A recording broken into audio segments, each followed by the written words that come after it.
I found out my best friend had been blowing my savings with my fiancé while I was planning our wedding. So I planned a revenge that ruined them both. I fix things. That is what I do for a living, and honestly, it is what I have done my entire life.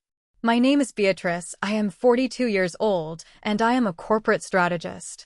If a company is bleeding money, they call me. If a hostile takeover is going south, they call me. I look at spreadsheets, I find the anomalies, and I neutralize the problem. I have built a very comfortable, very lucrative life on the premise that facts do not lie, even when people do. But the funny thing about being the person who fixes everything is that everyone around you starts to treat you like a human safety net. You become the bank, the therapist, the emergency contact. And if you are not careful, you stop seeing the people you love as partners, and you start seeing them as projects. That was my first mistake with Griffin.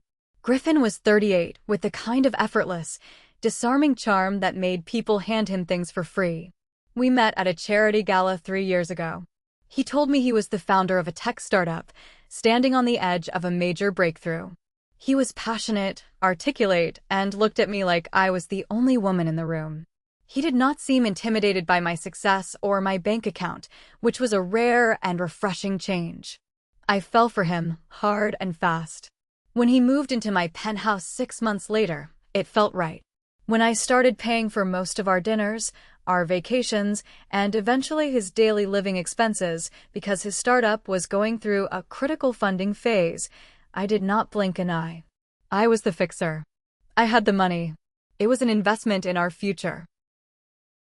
Then there was Felicity. Felicity was 41, and she had been my best friend since we were in our early 20s, navigating the brutal corporate ladder together. Except, Felicity never quite climbed it. 10 years ago, she hit rock bottom. A bad business deal, a worse boyfriend, and suddenly she was facing bankruptcy and eviction. I did what I always do. I stepped in. I moved her into my spare bedroom, let her live there rent-free for an entire year, paid off her immediate debts, and helped her land a job in marketing. I practically spoon-fed her a second chance at life. She cried on my shoulder, calling me her guardian angel, swearing she would owe me her life forever. And for a decade, she played the role of the ultimate best friend. She was the first to arrive at my birthday parties, the shoulder I cried on when work was overwhelming, and naturally, my maid of honor when Griffin proposed. The proposal was a fairy tale. We began planning a wedding that matched my vision of a perfect life. It was not going to be a modest affair. We were looking at a $300,000 wedding. A restored historical estate, custom floral arrangements imported from Holland, a $10,000 ivory silk gown, and a guest list of 250 of the city's most influential people. Because Griffin's capital was tied up in his mysterious startup, I funded almost all of it. I created a dedicated joint account, what I called the Wedding Investment Fund, and poured my hard-earned money into it so we could pay vendors easily. I thought I was building my happily ever after. I thought I was surrounded by the two people who loved me most in the world. I had no idea that I was just the host organism for two extremely patient, extremely greedy parasites.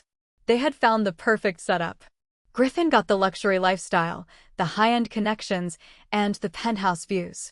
Felicity got the wealthy best friend who picked up the tab at every brunch, spa day, and shopping trip. And somewhere along the line, they looked at each other and realized they had something in common. They both loved my money, and they both thought I was a fool. I was so busy orchestrating the perfect life that I never stopped to look at the shadows right behind me. I was managing multi-million-dollar corporate mergers during the day, entirely blind to the hostile takeover happening in my own home. I thought I was the one in control, holding all the strings, making sure everyone was taken care of. But they were just letting me hold the strings while they quietly emptied the vault. The first crack in my perfect, expensive reality did not come from a lipstick stain on a collar or a late-night text message. It came from a number. Like I said, facts do not lie, and math is my native language. We were about 4 months out from the wedding. I was sitting at my home office desk on a Sunday morning, drinking coffee and reviewing my personal portfolio. I am meticulous about my finances. I have my checking accounts, my corporate accounts, the wedding investment fund, and a high-yield personal savings account that I use for long-term investments. I opened the statement for that savings account, expecting to see my usual steady growth. Instead, I saw a massive hole. Exactly $50,000 had been transferred out 2 weeks prior. My heart did a strange, uncomfortable stutter. I immediately checked the routing numbers. The money had been moved into the joint wedding investment fund, and from there, completely withdrawn in 3 separate wire transfers to an LLC I did not recognize. I walked into the living room where Griffin was casually reading the news on his tablet. I asked him, keeping my voice steady, about the $50,000. He did not panic. He did not sweat.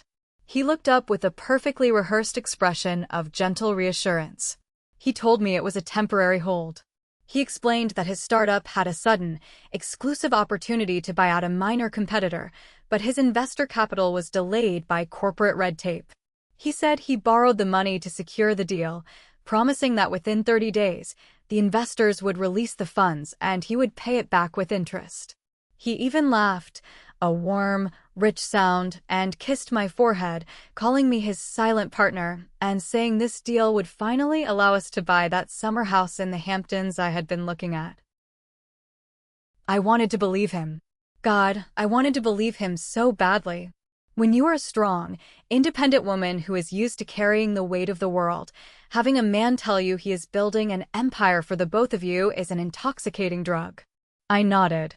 I smiled. I let it go. But the numbers sat in the back of my brain, a quiet, pulsing alarm. 2 days later, I met Felicity for our usual Tuesday brunch at a high-end bistro downtown. I was paying, of course.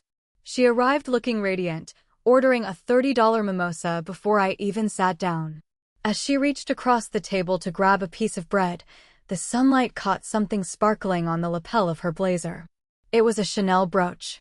Not a modern one, but an original, vintage piece from the 1980s, shaped like a camellia flower with tiny pearls embedded in the gold. My breath caught in my throat. 3 months prior, I had been looking for a specific document in Griffin's home office. I had opened the bottom drawer of his desk and found a velvet jeweler's box hidden under some files. Inside was that exact vintage Chanel brooch. I had closed the drawer quickly, feeling a rush of warmth, assuming it was my upcoming birthday present or a wedding day surprise. But my birthday came and went, and I received a designer handbag instead. I assumed he was saving the brooch for the wedding morning. Now it was pinned to the chest of my best friend. "That is a beautiful piece, Felicity," I said, my voice sounding hollow in my own ears. "Is it new?" She touched it casually, barely looking down. "Oh, this old thing?" "No, I found it at a vintage thrift store in Brooklyn last weekend. Can you believe it? Only $20. The clasp is a little broken, but I think it is a great knockoff." I stared at the brooch. It was not a knockoff. I know luxury goods. I know the weight of real gold and the luster of genuine pearls. I also knew that Felicity's salary barely covered her rent and her car payment, let alone vintage Chanel. $20, I repeated, forcing a smile. What a steal. "I know, right?" She laughed, taking a sip of her expensive drink that I was about to pay for. "Anyway, we need to talk about the floral arrangements. I think the white roses are too basic. We should upgrade to orchids. You deserve the best, Beatrice." I sat there, listening to her talk about spending more of my money while wearing a piece of jewelry my fiancé had bought. The $50,000. The vintage brooch. The math was no longer just not mattering. The math was screaming at me. The alarm in my head was no longer quiet, it was a deafening siren. I did not have proof yet, just a terrifying collection of coincidences. But in my line of work, a coincidence is just a pattern you have not fully analyzed yet. The seed of doubt had been planted, and it was growing rapidly into a suffocating weed. I could not sleep. I would lie awake next to Griffin, listening to the steady rhythm of his breathing, wondering who exactly was sharing my bed. I needed an outside perspective, someone who knew Griffin before he became the polished, perfect fiancé he played for me. I did something I swore I would never do. I reached out to Genevieve. Genevieve was Griffin's ex-girlfriend. They had dated for 4 years before a very messy, very abrupt breakup just months before Griffin and I met. Griffin had always painted her as the villain, a bitter, unstable woman who could not handle his ambition and tried to ruin his reputation out of jealousy. I had felt sorry for him. Now, I just felt a cold, hard curiosity. I sent her a brief, professional message on a professional networking site, asking for 45 minutes of her time. To my surprise, she agreed immediately. We met at a quiet coffee shop in the suburbs, a 45-minute drive from the city center to ensure neither Griffin nor Felicity would accidentally walk in. Genevieve arrived looking sharp, tired, and entirely sane. There was no trace of the hysterical woman Griffin had described. She sat across from me, ordered a black coffee, and looked at me with a mixture of pity and exhaustion. "I am surprised you reached out," Genevieve said, skipping the small talk. "When I saw the engagement announcement, I figured you were too far gone in his reality distortion field to ever look back." "I just have a few questions," I said, maintaining my professional composure. "About Griffin's tech startup. And his financial habits." Genevieve let out a short, humorless laugh. "What startup, Beatrice? The health tech app? Or the logistics platform?" He changes the pitch depending on who is paying the dinner bill. My stomach plummeted. "The logistics platform." He said he has major investors lined up. He just needed a bridge loan to secure a buyout. Genevieve leaned forward, resting her arms on the table. "Griffin does not build startups, Beatrice. He builds lifestyles on other people's credit cards. He is a professional parasite. When we were together, he drained my savings to fund his networking trips, which were really just luxury vacations. He is incredibly smart, but he uses his brain to figure out exactly what an independent, successful woman wants to hear, and he plays that role perfectly until the money runs out." I felt the blood drain from my face. "He took $50,000 from me last week." Genevieve winced. "I am so sorry. Make sure you check your bank statements, Beatrice. Check everything. The credit cards, the frequent flyer miles, the business expenses. If he has access to it, he is using it." I took a deep breath, trying to keep my hands from shaking. Did he ever cheat? Physically?" "I never caught him," she said softly. "But he cheated me out of my future. He cheated me out of my trust. Griffin does not love people. He loves what people can provide for him. And once he has a secure source of funding, he usually looks for a way to entertain himself on the side." I drove back to the city in complete silence. The radio was off, but the noise in my head was deafening. I thought about the $50,000. I thought about the Chanel brooch on Felicity's jacket. I thought about how Felicity was always available to meet Griffin to help him pick out wedding surprises for me. When I walked into the penthouse that evening, Griffin was cooking dinner. He had a glass of wine poured for me, the lighting was perfect, and jazz was playing softly in the background. It looked like a scene from a movie. "Rough day at the office, my love?" he asked, walking over to massage my shoulders. I looked at him. Really looked at him.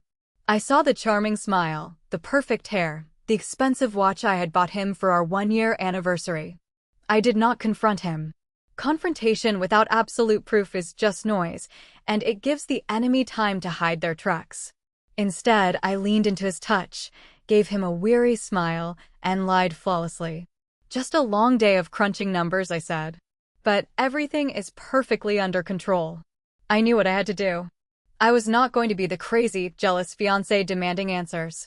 I was the fixer. And it was time to initiate a full, merciless audit of my own life. The audit began at midnight on a Friday. Griffin had gone to bed early, claiming he had an early morning golf game with potential investors. I sat in my home office with the door locked, a fresh pot of coffee, and 2 glowing monitors. I was not Beatrice the loving fiancé anymore. I was Beatrice the forensic accountant. I started with the joint business account. Griffin had convinced me to set up a corporate Uber account a year ago, arguing that if he was going to be taking meetings for his startup, we should consolidate the expenses for tax purposes. I paid the monthly bill without ever looking at the individual trips. Tonight, I downloaded the entire year's history into a spreadsheet. I filtered the data, organizing the trips by time and location. The pattern emerged within minutes, glaring and undeniable. 3 times a week, almost like clockwork, there were rides taken between midnight and 2 in the morning. The starting location was always a bar or a restaurant in the business district, places Griffin claimed he was entertaining clients. The destination, however, was never our penthouse. The destination was always a specific luxury high-rise apartment building on the west side of the city. I stared at the address on the screen. My chest felt tight, like an iron band was slowly constricting my lungs. I knew that address.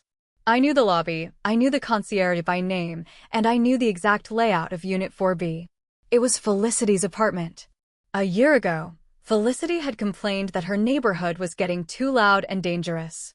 She said she desperately needed a fresh start, but could not afford the deposit for a better place. Once again, I had swooped in. I paid the security deposit, the first and last month's rent, and even hired movers for her. I had literally paid to set up the apartment where my fiancé was now spending his late nights. I cross-referenced the dates of the Uber rides with my own calendar. Every single late-night ride to Felicity's building coincided with dates I was either out of town on business or nights I had gone to bed early exhausted from a major corporate merger, having taken a sleeping pill. They were systematic. They were careful. And they were doing it on my dime. I did not stop there. I moved on to the wedding investment fund. I pulled every credit card statement, every bank transfer. The $50,000 he had taken was gone, transferred to a dummy LLC registered in a state with strict corporate privacy laws. But there were other, smaller leaks. Charges at high-end steakhouses on nights Felicity told me she was staying in to read. Spa charges for 2 people on a Tuesday afternoon when Griffin was supposedly in a board meeting. The most sickening discovery was the florist. I logged into our vendor portal. Felicity had indeed upgraded the flowers to the rare orchids we discussed at brunch. The cost difference was an additional $8,000. But attached to the invoice was a note from the florist confirming a secondary delivery. As requested, delivering the special bouquet of 24 white orchids to the West Side high-rise apartment on Friday morning. Happy anniversary to you and your girlfriend. He was buying her flowers using the budget for my wedding. I sat back in my leather chair, the glow of the monitors casting harsh shadows across my office. I had spent the last 6 hours dissecting my life, and the corpse on the table was unrecognizable. For 10 years, I had treated Felicity like a sister. For 3 years, I had treated Griffin like a king. I had given them my home, my resources, and my absolute trust. In return, they had turned me into their personal ATM, laughing behind my back while they rolled in the sheets I had probably paid for. The grief hit me then, a sudden, violent wave of nausea and heartbreak. I put my head on my desk and cried until I could not breathe. I cried for the wedding that would never happen. I cried for the decade of friendship that was a lie. But mostly, I cried for myself for being so blindingly arrogant to think that money could buy loyalty. When the sun started to rise, painting the city's skyline in shades of pale pink and gold, my tears stopped. The grief burned out, leaving nothing behind but cold, sterile ash. I wiped my face, closed the spreadsheets, and cleared my browser history. I was done crying. It was time to gather the final pieces of evidence. Paper trails and Uber receipts are circumstantial. They are enough to break an engagement, but in the court of public opinion and, more importantly, to my own need for absolute certainty, they leave a millimeter of room for a silver-tongued liar like Griffin to spin a story. I needed a confession.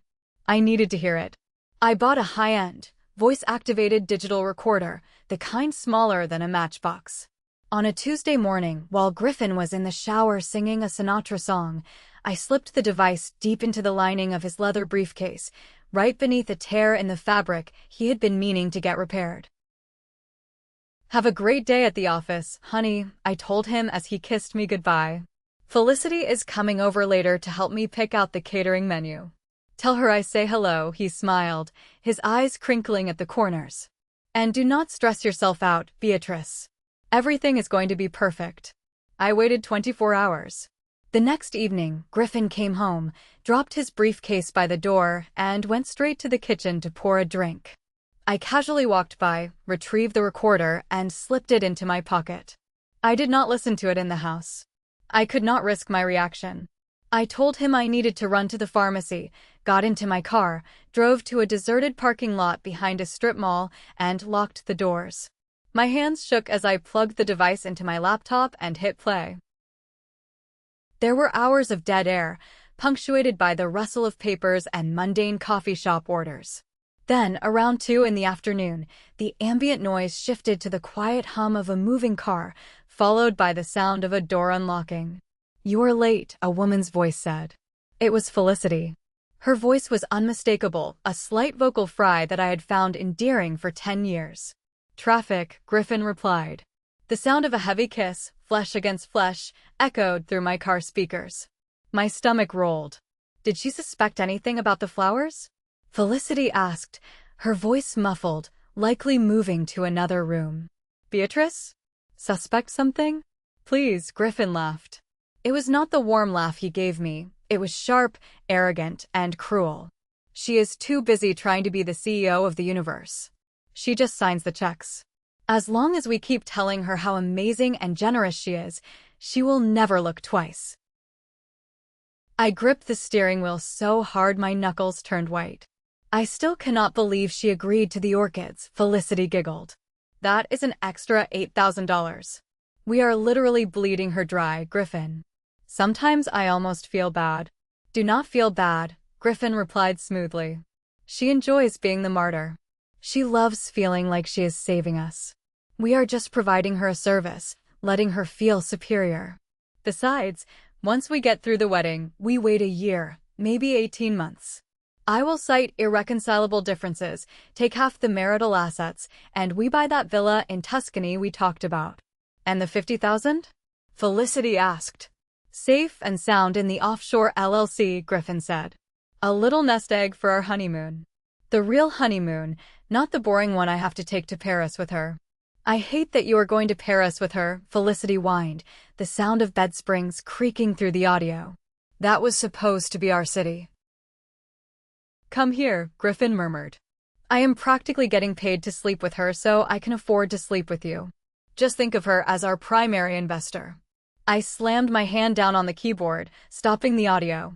The silence in my car was suffocating. Our primary investor. They were not just having a passionate, mistaken affair. They were running a calculated, criminal grift.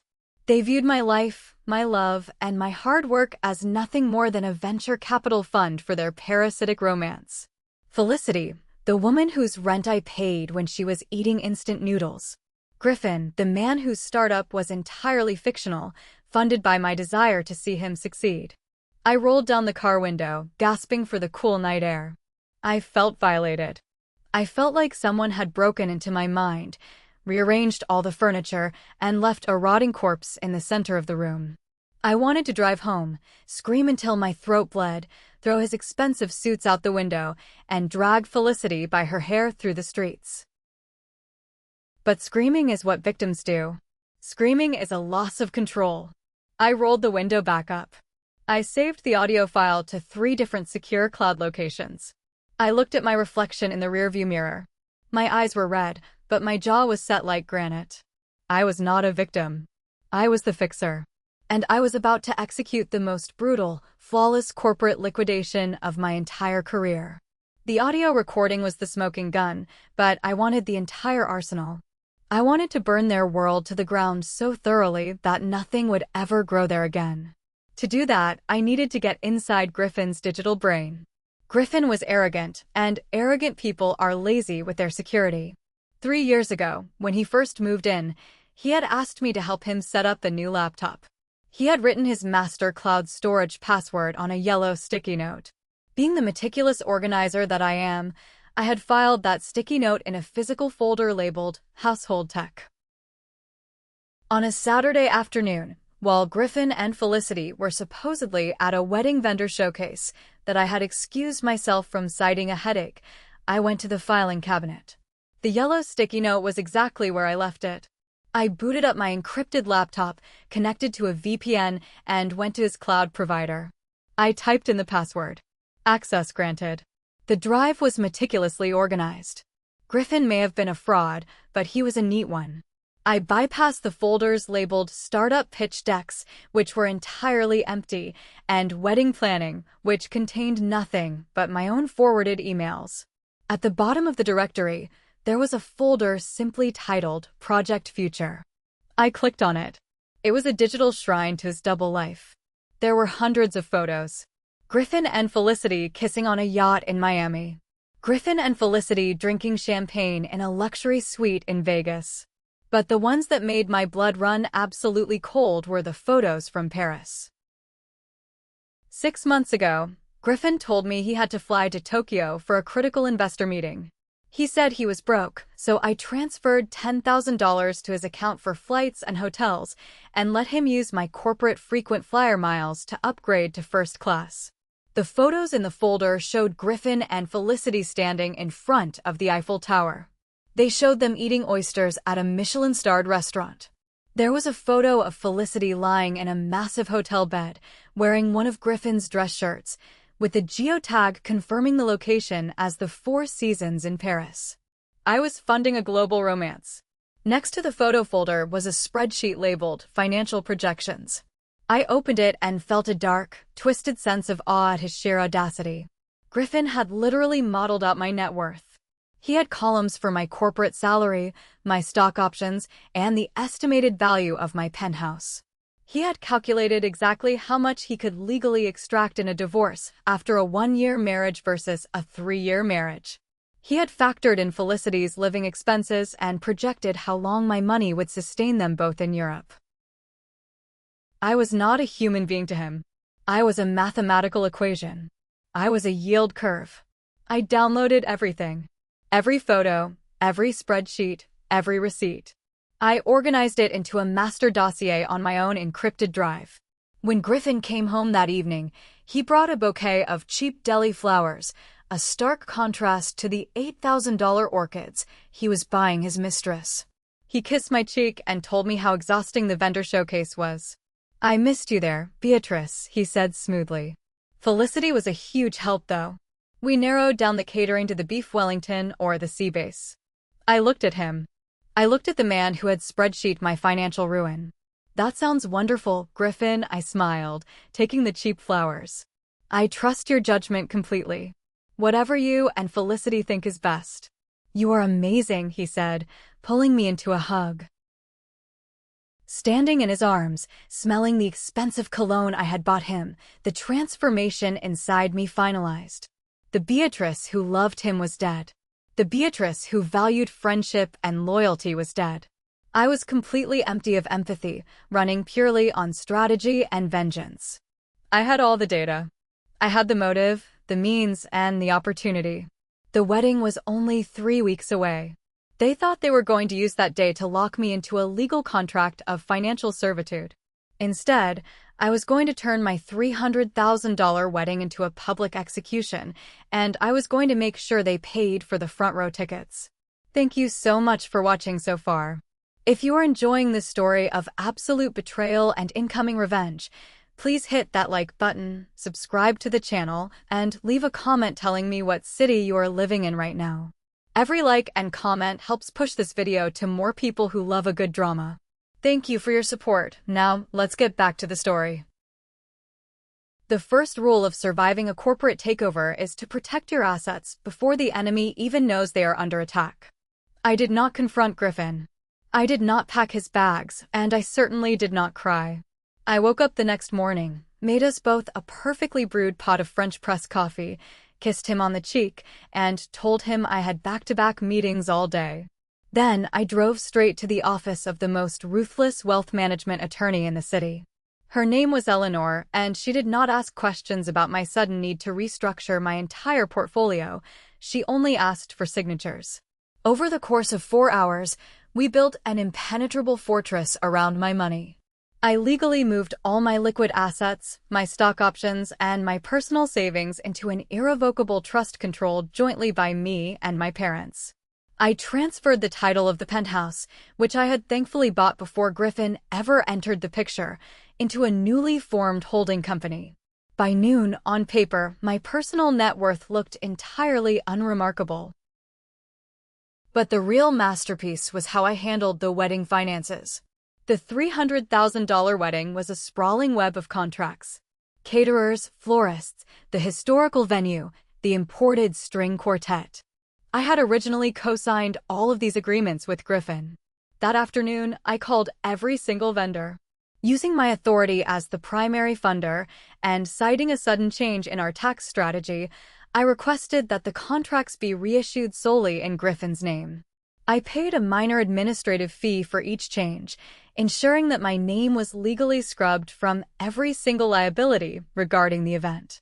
I left just enough money in the joint wedding investment fund to keep the immediate deposits from bouncing, but the remaining balance, nearly $200,000 of pending invoices, was now entirely his legal responsibility. The final trap was the $50,000 he had stolen for his offshore account.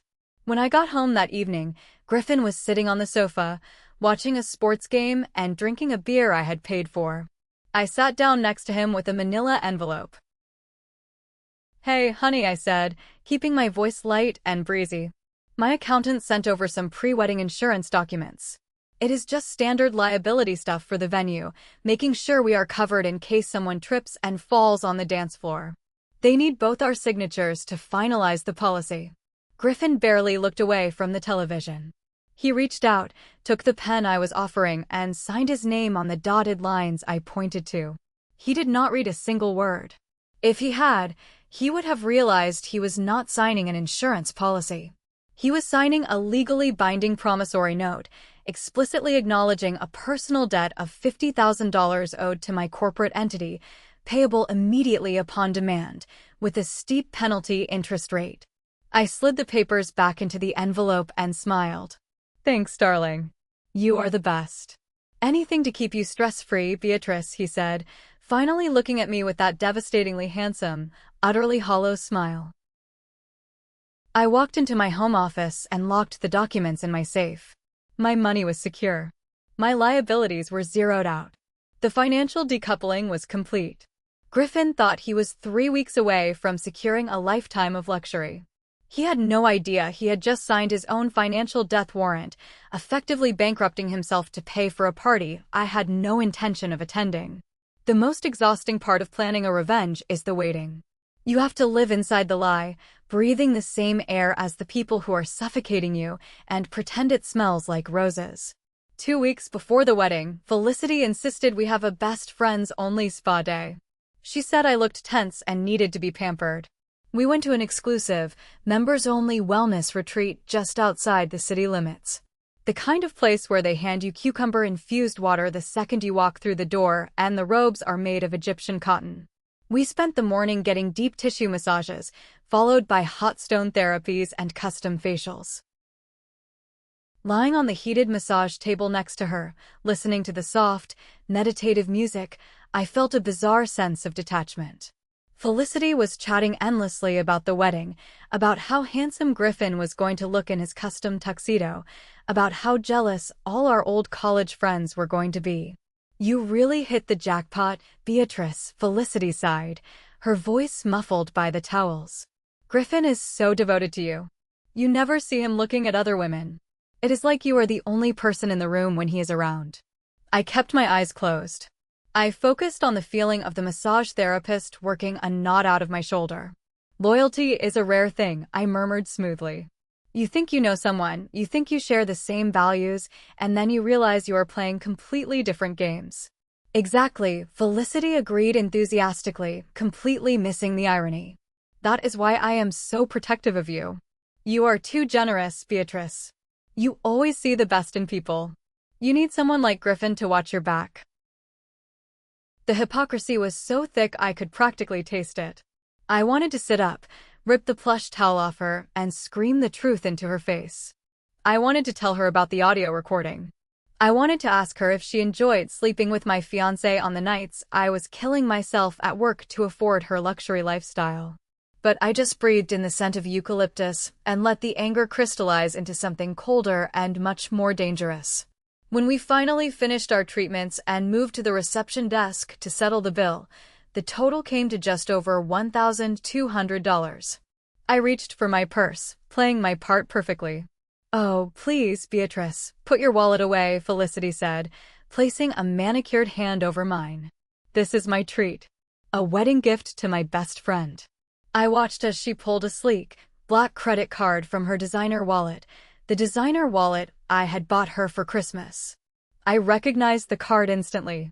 It was the secondary corporate card attached to Griffin's account. The account that, until 48 hours ago, had been funded entirely by my automatic monthly transfers. She was paying for my spa day using the money I had provided to my cheating fiancé. "Are you sure, Felicity?" I asked, looking her dead in the eye. "That is a lot of money." "I am positive," she beamed, handing the card to the receptionist. "You have done so much for me over the years. Letting me live with you when I lost my apartment, helping me get my job. It is the absolute least I can do." I smiled, a tight, controlled expression that did not reach my eyes. "Thank you, Felicity. You have no idea how much I appreciate it." I watched the receptionist swipe the card. It was approved, of course, drawing down the last remaining fumes of the joint funds I had deliberately left behind. I walked out of the spa feeling lighter, not because of the massage, but because every interaction confirmed my resolve. There was no misunderstanding. There was no complex emotional affair born of loneliness. It was a calculated, parasitic extraction. They were vultures, picking at my bones while telling me how beautiful my skeleton looked.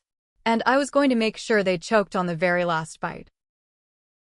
The night before the wedding, we held the rehearsal dinner at a stunning, glass-walled restaurant overlooking the river, about a 40-minute drive from my penthouse.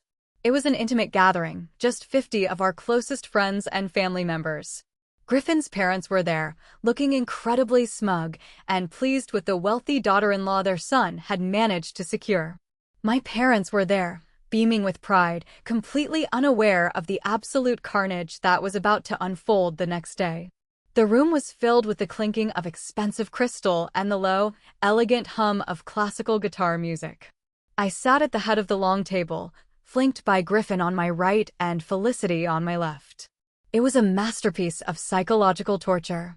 When the dessert course arrived, the speeches began. Griffin stood up first. He tapped his glass with a silver spoon, waiting for the room to quiet down. He looked devastatingly handsome in his tailored suit, his hair swept back perfectly. He looked down at me, and his eyes actually welled up with tears. Real, physical tears. When I met Beatrice, I was a man with a lot of ambition but no real direction, Griffin started, his voice thick with practiced emotion. She did not just give me a home, she gave me a purpose. She is the smartest, most fiercely loyal woman I have ever known. And the fact that she has chosen to spend her life with me is the greatest honor I will ever receive. I promise to spend every day of the rest of my life making sure you know how much I value you, Beatrice. The room erupted in applause. My mother was openly weeping. Felicity was dabbing her eyes with a linen napkin, nodding along as if she were witnessing the greatest love story ever told.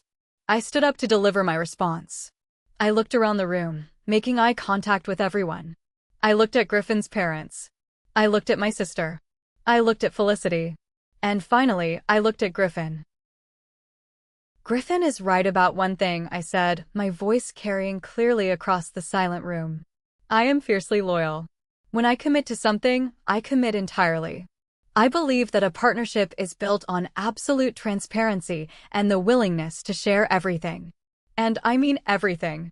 The good, the bad, and the hidden. I paused, letting the words hang in the air. Griffin smiled, completely oblivious to the double meaning. Tomorrow is going to be a day of revelations, I continued. Tomorrow, we are going to lay everything out on the table, in front of God and everyone we love. We are going to show the world exactly who we are and exactly what we have been doing behind closed doors. Because true love cannot exist in the shadows. I raised my glass. To the truth. May it set us all free. To the truth, the room echoed, raising their glasses. Griffin kissed my cheek, whispering that it was the most beautiful toast he had ever heard. Felicity squeezed my hand under the table. As the dinner wound down and people started filtering toward the valet, I excused myself to the restroom. I locked myself in a stall, pulled out my encrypted phone, and opened my email client. I had spent the last week drafting a single, comprehensive email. The subject line read, "The reality of the Beatrice and Griffin merger." Attached to the email was a link to a secure, cloud-based folder. Inside that folder was the audio recording from the car. There were the photos from the Paris trip. There were the Uber receipts, the credit card statements showing the jewelry purchases, and the spreadsheet Griffin had created calculating my net worth and his projected divorce settlement. I populated the BCC field with the email address of every single person invited to the wedding. 250 contacts. Friends, family, Griffin's parents, my parents, Griffin's phantom business investors, and all of our mutual corporate colleagues. I did not hit send. Instead, I clicked the scheduled send option. I set the timer for exactly 4:15 p.m. the following day, 15 minutes after I was scheduled to walk down the aisle, right about the time the priest would ask if anyone had any objections. I locked the phone, put it back in my designer clutch, and walked out to join my fiancé and my best friend for the ride home. The trap was set. The timer was ticking. There was absolutely no turning back. The morning of the wedding was a blur of manicured chaos. My hotel suite was filled with the smell of hairspray, expensive floral perfume, and chilled champagne. The makeup artist was contouring my cheekbones while the hairstylist pinned my hair into an intricate, sweeping updo. I sat in front of the vanity mirror, watching my reflection transform into the perfect porcelain bride. Felicity was buzzing around the room in her custom lavender silk bridesmaid dress, playing the role of the attentive best friend to absolute perfection. She was managing the photographer, fielding text messages from the groomsmen, and making sure my champagne glass was never empty. "You look absolutely breathtaking, Beatrice," Felicity said, coming to stand behind my chair. She rested her hands on my shoulders, looking at our shared reflection in the mirror. "Griffin is going to lose his mind when he sees you. I am sure he will have a very strong reaction," I replied evenly, not breaking eye contact with her reflection. The $10,000 dress was hanging on a velvet mannequin in the corner of the room. It was a masterpiece of ivory silk, chantilly lace, and hundreds of tiny pearls sewn by hand. When it was time to put it on, I felt like a knight strapping on a suit of armor before a medieval battle. The corset was tight, restricting my breathing, forcing me to stand perfectly straight. It was heavy, weighted down by the luxury and the expectations of everyone who thought they knew what this day was about. Felicity helped me step into the gown, her hands expertly fastening the dozens of tiny silk buttons running down my spine. "I still cannot believe this day is finally here," Felicity sighed, adjusting the train of the dress. "After all the planning, all the stress. You are finally getting everything you deserve, Beatrice." I turned around to face her. I looked at the woman I had fed, housed, and supported for a decade. I looked for a flicker of guilt, a micro-expression of shame, anything that proved she had a human conscience. There was nothing. Her eyes were bright, clear, and utterly empty of remorse. "Do you ever think about the past, Felicity?" I asked quietly, the room suddenly still as the makeup artist stepped out to take a phone call. "The past?" She blinked, confused by the shift in tone. "What do you mean?" "I mean 10 years ago. When you were sleeping on my sofa, crying because you thought your life was over. Do you ever think about what would have happened if I had not opened my door to you?" A brief, uncomfortable shadow crossed her face, but she quickly covered it with a bright, practiced smile. "Of course I do. I think about it all the time. That is why today is so special to me. Seeing you this happy is the only way I could ever repay you for what you did for me." "Repayment," I echoed, tasting the word on my tongue. That is an interesting concept. I suppose everyone pays their debts eventually, one way or another. I picked up my phone from the vanity table. I opened my email client one last time to check the scheduled send folder. The message was queued. The timer was locked. I disabled my phone's Wi-Fi and cellular data, so there was absolutely zero chance of a glitch or an accidental early send. "We need to get going," my mother announced, bustling into the room with a flurry of nervous energy. "The cars are downstairs." "Beatrice, sweetheart, you look like a queen." I picked up my bouquet of cascading white orchids, the same orchids Griffin had bought for Felicity's apartment, and took a deep breath. The scent of the flowers was cloying, almost sickeningly sweet. "Let's go," I said, my voice steady and completely devoid of fear. "It is time to get this over with." We rode the elevator down in silence. I stepped into the back of the vintage Rolls-Royce that was waiting at the curb. As the car pulled away from the hotel, heading toward the historical estate where 250 people were waiting, I did not feel like a bride. I felt like an auditor, walking into a hostile boardroom to deliver the final, fatal blow to a bankrupt company. The spreadsheets were balanced. The evidence was secured. It was time to close the account. The historical estate was spectacular. The venue was a massive, Gothic-style stone cathedral with vaulted ceilings, towering stained glass windows, and heavy oak doors that looked like they belonged on a medieval fortress. As my father helped me out of the car, I could hear the faint, echoing sounds of the string quartet playing from inside. We stood in the vestibule, waiting for the cue. Through the cracked wooden doors, I could see the congregation. 250 people, dressed in their finest suits and designer dresses. The elite of the city's corporate world, wealthy socialites, and our combined extended families. It was a sea of expectant faces, all waiting to witness the ultimate display of romantic triumph. I looked down the long, flower-lined aisle. At the very end, standing in front of the altar, was Griffin. He looked like a groom out of a magazine, shifting nervously from foot to foot, wiping a bead of sweat from his forehead. To his right stood his groomsmen. And to his left, standing exactly where a maid of honor is supposed to stand, was Felicity. She was smiling at him. A secret, private smile that communicated everything I needed to know. "Are you ready, my darling?" my father whispered, patting my arm. He looked so incredibly proud. I felt a sharp, sudden pang of guilt for what I was about to put him through. He did not know that the wedding he had helped pay for was a sham.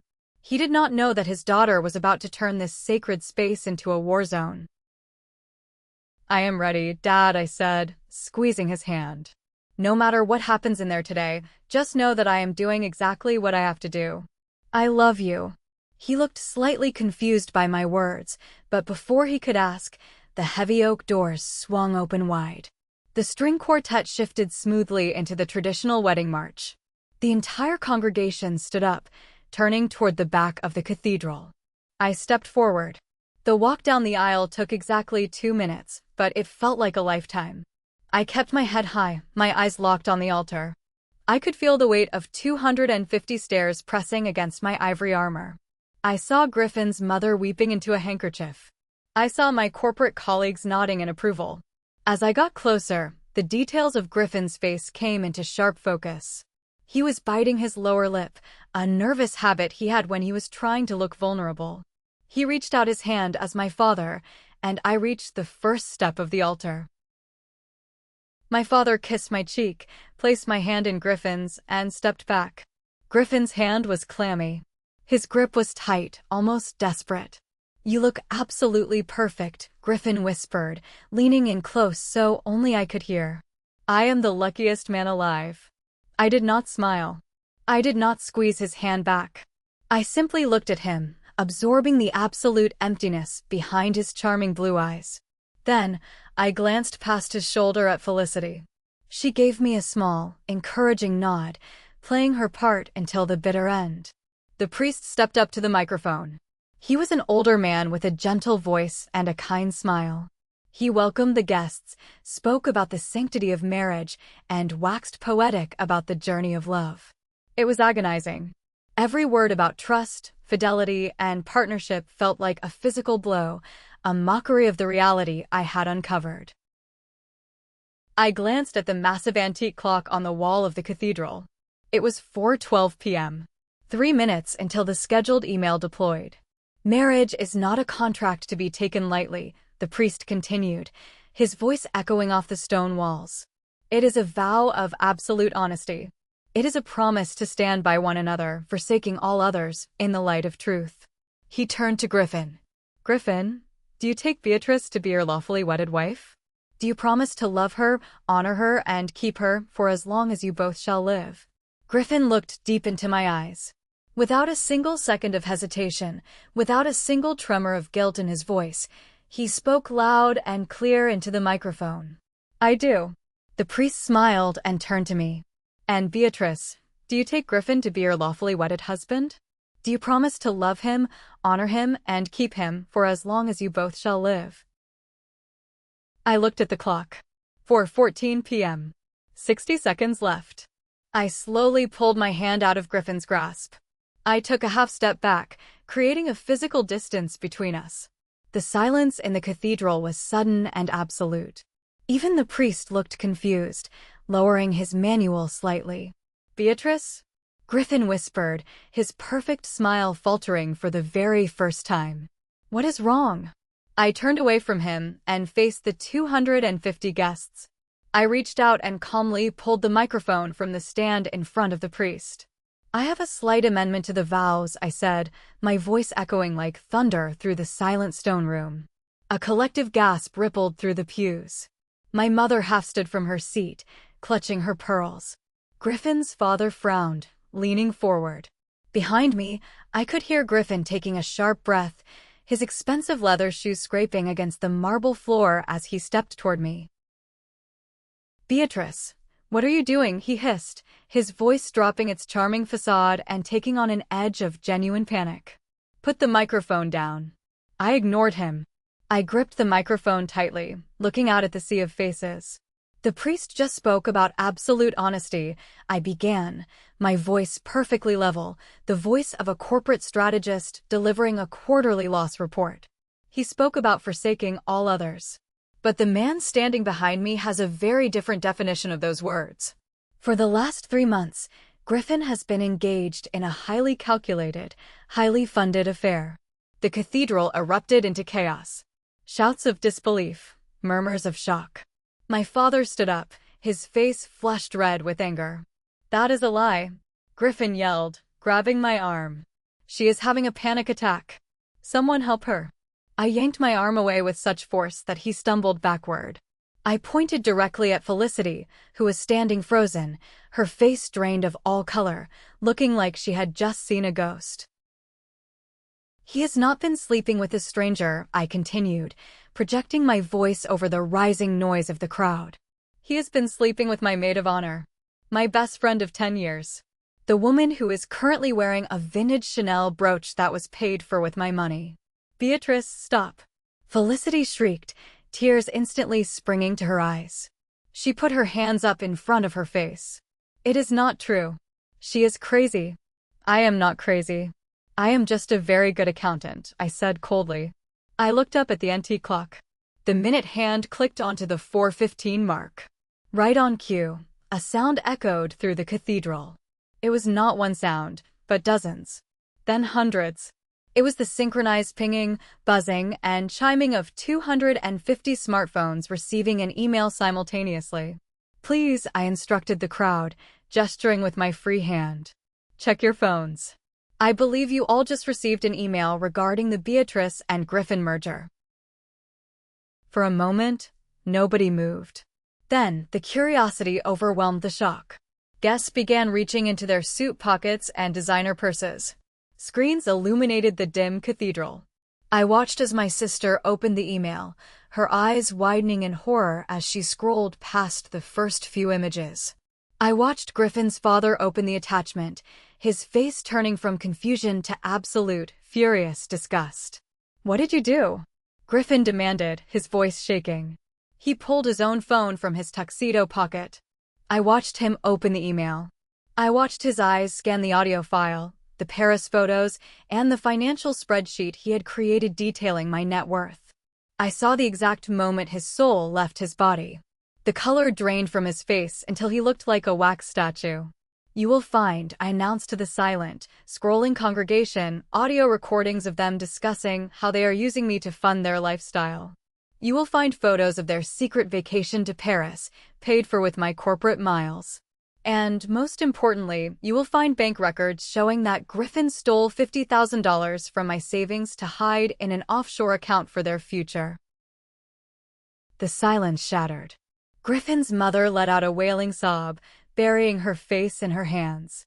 Felicity's parents, who were sitting in the third row, stood up and stared at their daughter with pure, unadulterated shame. "You planned this," Griffin whispered, staring at me.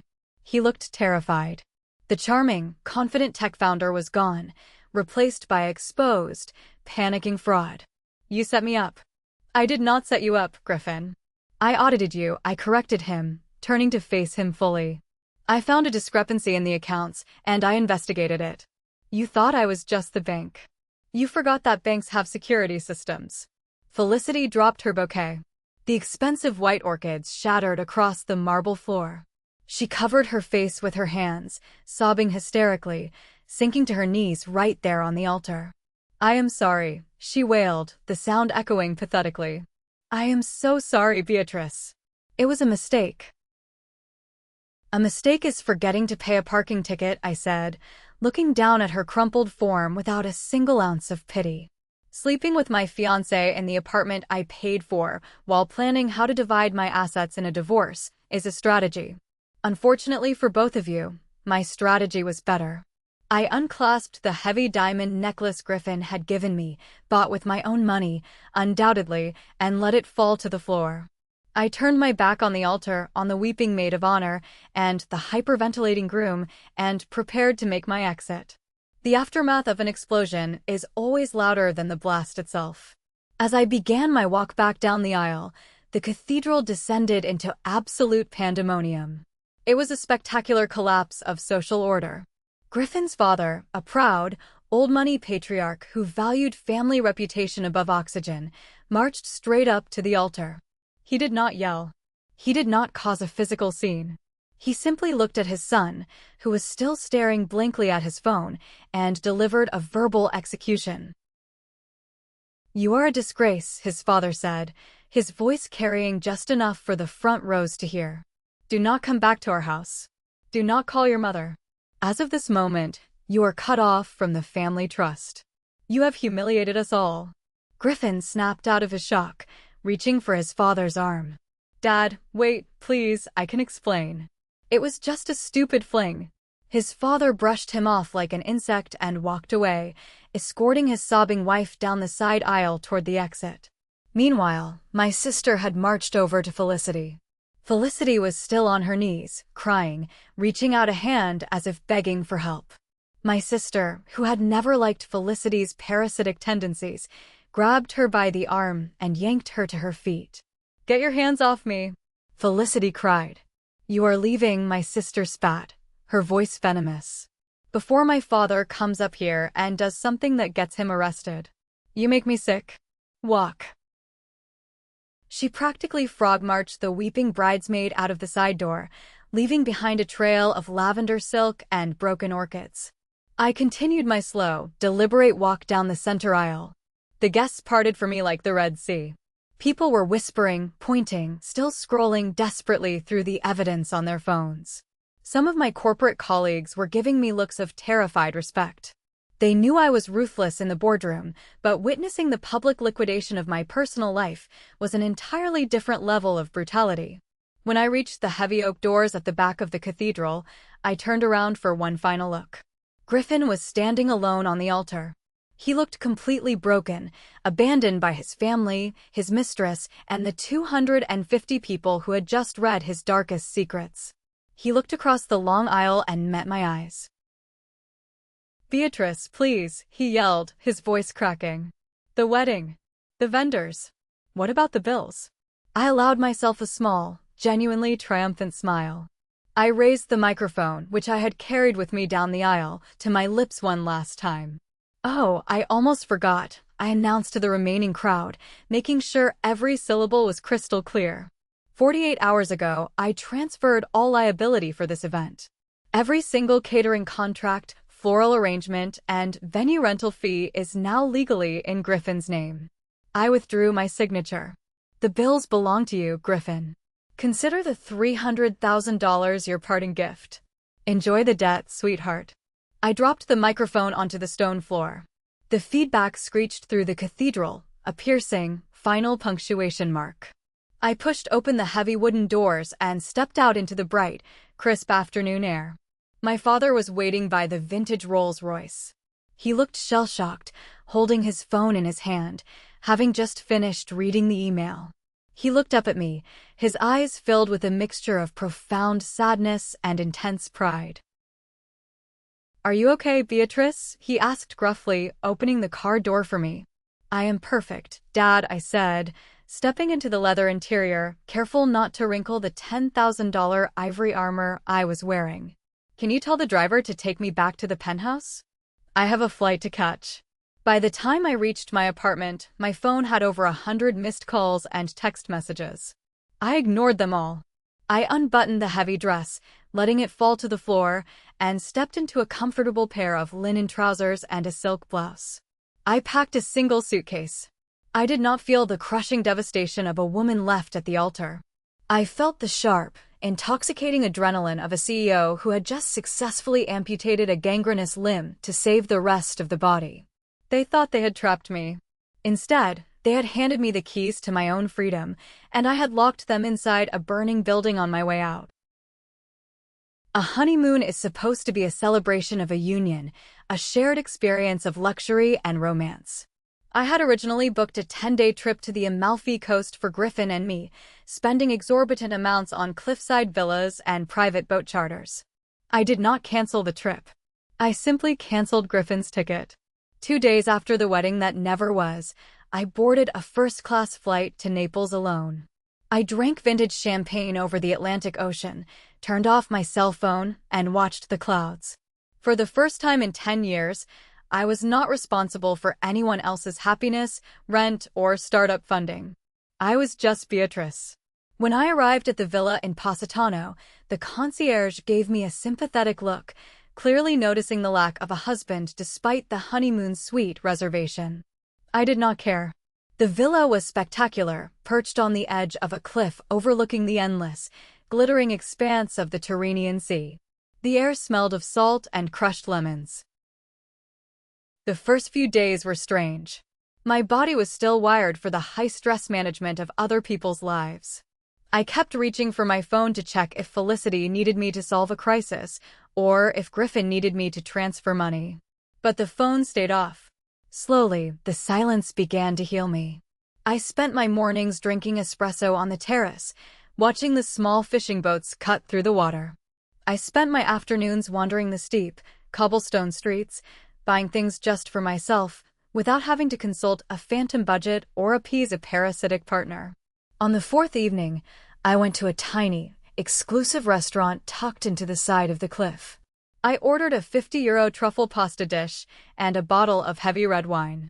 I was sitting at a corner table, watching the sunset paint the sky in violent shades of orange and purple when a man walked in. He was not conventionally handsome like Griffin. He had salt and pepper hair, laugh lines around his eyes, and the quiet, solid presence of someone who was entirely comfortable in his own skin. He was seated at the table next to mine, also dining alone. When my pasta arrived, the waiter accidentally knocked a small dish of olive oil onto my table, splashing a few drops onto the sleeve of my blouse. The waiter panicked, apologizing profusely in rapid Italian. Before I could say a word, the man at the next table handed the waiter his own napkin and spoke to him in fluent, calm Italian, diffusing the tension immediately. "Thank you," I said to the man, dabbing at my sleeve. "That was very kind." "Occupational hazard of eating in Italy," he smiled. His eyes were warm, intelligent, and entirely devoid of the calculated charm I had grown to despise in Griffin. "I am Bennett." "Beatrice," I replied. We ended up pushing our tables together. We did not share our life stories immediately. We did not trauma dump. We just talked. I learned that Bennett was a landscape architect from Chicago, traveling through Italy to study historical garden designs. He was 45, divorced for 5 years, and fiercely independent. Over the course of the dinner, I realized something profound. Bennett did not agree with everything I said. He challenged my opinions on art and architecture. He paid for his own meal, and when I tried to split a second bottle of wine, he insisted on picking up the tab because he had suggested it. It was such a small, normal interaction, but to me, it felt revolutionary. I was not the bank. I was not the fixer. I was just a woman having a fascinating conversation with an equal. "You have a very intense energy about you, Beatrice," Bennett said as we walked out of the restaurant into the cool night air. "Like someone who just survived a shipwreck and is still getting used to the feeling of dry land." I laughed, a real, genuine sound that startled me. That is surprisingly accurate. I recently had to jettison some very heavy cargo to keep my ship from sinking. "Good for you," he nodded, looking out at the dark ocean. "Sometimes you have to let the ruins fall so you can see the view." We spent the remaining days of my trip exploring the coast together. There was no desperate romance, no sweeping declarations of love. It was slow, respectful, and grounding. When we finally parted ways at the airport, we exchanged numbers. He did not promise me the world. He just asked if he could call me when he got back to the States. I told him I would like that very much.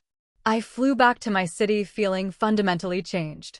The betrayal had left a scar, but the Amalfi Coast had taught me that scars are just proof that you survived the battle. I was ready to return to my life, not as the woman who was scammed, but as the woman who wrote the ultimate playbook on how to audit your own reality. 2 years is a long time in the corporate world, but it is an absolute eternity when it comes to rebuilding a life. I stood backstage at the National Women's Leadership Conference, looking out through the heavy velvet curtains at the auditorium. There were nearly 2,000 women sitting in the audience, waiting for the keynote speaker. Waiting for me. My life had transformed. After the wedding incident, I funneled my cold, strategic anger into my work. I became untouchable in the boardroom. But more importantly, I started writing. I wrote a book titled The ROI of Self-Respect: How to Audit Your Life and Liquidate Toxic Investments. It became an instant bestseller. Women all over the country resonated with the brutal, unapologetic logic of treating your personal boundaries like corporate assets. I had also kept in touch with Bennett. We took it incredibly slow. He lived in Chicago, I lived in my city. We visited each other on weekends, maintaining our own spaces, our own careers, and our own bank accounts. He was everything Griffin was not: honest, self-sufficient, and unimpressed by my money. He loved my ambition, but he did not need it to survive. We were building a partnership of equals, brick by careful brick. As for the parasites, the universe has a funny way of enforcing its own accounting. Griffin's life collapsed entirely. After being cut off by his family and left with a $300,000 debt from the vendor contracts, he filed for bankruptcy. His reputation in the city was utterly radioactive. No investor would touch his imaginary startup, and no corporate firm would hire a man whose financial frauds had been blasted to 250 of the city's elite. The last I heard, he had moved to a miserable, rainy town in the Pacific Northwest, working as a mid-level manager at a logistics company, driving a 10-year-old sedan. Felicity did not fare much better. The marketing firm she worked for fired her the week after the wedding, citing a breach of moral conduct that damaged the firm's reputation, as several of her clients had been at the cathedral. Her parents refused to take her back in. Without my financial lifeline, she was forced to move into a tiny, run-down apartment with 3 roommates. She tried to reach out to me once, a 6-page handwritten letter begging for forgiveness, claiming she had been manipulated by Griffin. I did not read past the first paragraph. I fed it through the heavy-duty paper shredder in my home office. "You are on in 2 minutes, Beatrice," the stage manager whispered, tapping my shoulder. I nodded, smoothing the front of my tailored emerald suit. I walked out onto the stage, the bright spotlights momentarily blinding me. The applause was deafening. I walked to the podium, arranged my notes, and looked out at the sea of faces. In the 3rd row, I made eye contact with a young woman. Her name badge read Adelaide. She looked exactly the way I had felt 2 years ago, sitting in my dark office staring at spreadsheets, exhausted, hollowed out, and terrified that her kindness had been permanently weaponized against her. 2 years ago, I began, my voice strong and unwavering, echoing through the massive auditorium. I stood in a church wearing a $10,000 dress, preparing to marry a man who had stolen my money to sleep with my best friend. I was supposed to be the victim in that story. I was supposed to cry, cancel the caterers, and retreat into the shadows. The room was dead silent, hanging on every word. Instead, I continued. I turned my wedding into a hostile corporate takeover. I audited their lies, I secured my assets, and I delivered the evidence to every single person they knew. I financially ruined the man who tried to ruin me, and I walked away without a single ounce of regret. I smiled, a genuine, powerful smile. Because betrayal is not a reflection of your worth. It is simply a bad investment. And when an investment is draining your capital, you do not cry over it. You liquidate it, you cut your losses, and you reinvest in the only asset that is guaranteed to generate a return, yourself. The crowd erupted. Adelaide in the third row was crying, but she was smiling, nodding vigorously. I knew in that moment that every sleepless night, every ounce of pain, and every ruthless decision had been worth it. I had built a garden of my own, grounded in reality, watered by my own strength. I was Beatrice. I was the fixer. And I had finally fixed myself. I left Griffin with a $300,000 debt and Felicity with a reputation that will never recover. Some say I went too far by choosing a public church for the reveal, but I say they chose the stage when they started spending my money on their affair. So, am I the villain for the public execution, or was I just the auditor they forgot to account for? What would you have done? Thank you for listening to my story. If you found my journey of reclaiming my power inspiring, please subscribe and hit that notification bell. We share stories of justice and self-discovery every day. Tell me your thoughts in the comments. I read every single one. See you in the next one.